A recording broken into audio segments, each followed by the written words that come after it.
Hello, welcome to this video in which we will be talking about how to get out of a reading slump, okay? I was recently in a reading slump. It didn't feel so great. I made a video of me kind of working through that, a little vlog of sorts. In this video, I'm just gonna be talking about more like practical tips that I have for you, things that you can try if you would like to get out of a reading slump. The very first thing, the most important thing is to figure out why you're in a slump or like what kind of reading slump you're in. For me, I've noticed that there are different kinds of reading slumps that I get into. So here are those different kinds of slumps and what I recommend for each one.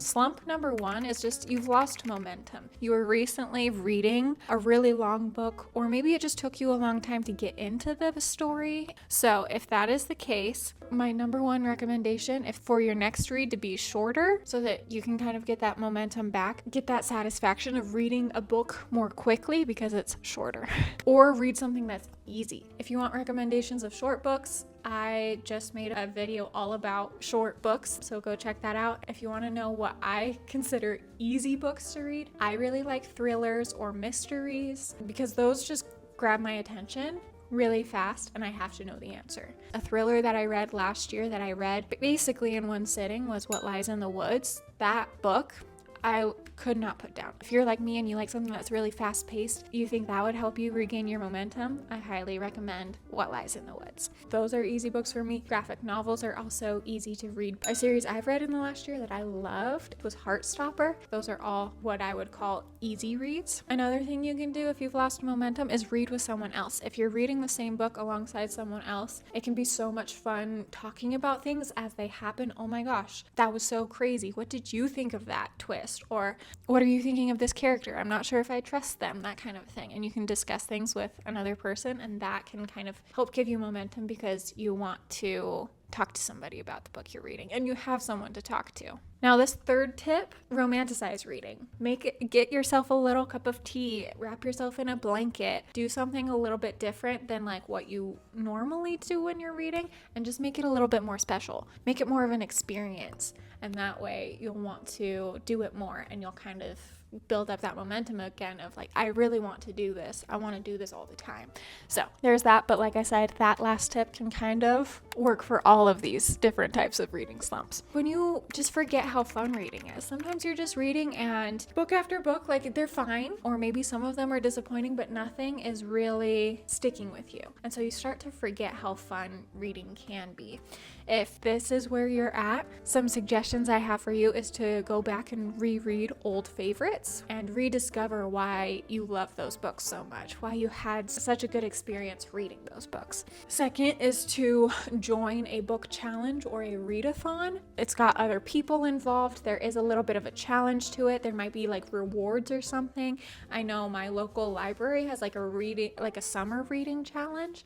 I think lots of libraries do this, but like if you complete certain tasks or certain challenges that the library has kind of listed out, then you can go to the library and receive little rewards for completing their challenges. That's another way to just make it a little bit fun, have something to work towards, get a little bit of a reward, and remember why reading can be fun. Sometimes you need a change. Sometimes you've been reading one genre for too long and you're just feeling a little bit stuck in that one genre and it's not really as exciting as it was when you first started reading it. You just need something new. My first recommendation is obviously to try something new. Do exactly that. Try a new genre. Ask for recommendations from friends or other people that you know who enjoy that genre already, and give those recommendations a read and see what you think of this new genre. But you can also change your environment when you read. Go read out on the patio or go to the library for a couple of hours and read there. Change up your environment, have something to change, and that will kind of give you that change that you're looking for. And this kind of ties in back to that whole romanticizing reading that I brought up earlier.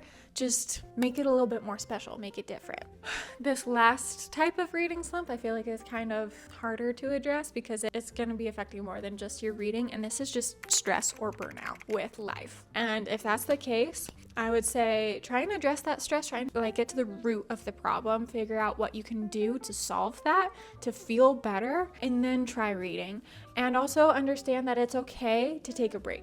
You know, if you just need to take a break from reading while you're focusing on taking care of yourself, de-stressing, relaxing, and all of that, that's okay. Take some time away from reading. Just then it will make it more enjoyable when you do come back to reading, because you've had this break. You feel relaxed, you feel better mentally and emotionally, and then you can really appreciate everything that you are reading. If you're burnt out and stressed, maybe read a nonfiction that can help give you practical ideas of how to address that stress. A book that recently fulfilled this need for me is called Courage is Calling. I have felt very anxious and fearful in the last few months for reasons. This book really helps me to really address that fear and shift my mindset to be more courageous and more confident. That helped me feel better so that I could get back into reading. Those are all of my suggestions and tips for if you're in a reading slump. That concludes my advice for how to get out of a reading slump. I hope this helps you if you are currently in a reading slump. Like I said, I was recently in one and I did not have fun in that reading slump, but I'm out of it now. I'm feeling a lot better. I am enjoying reading again,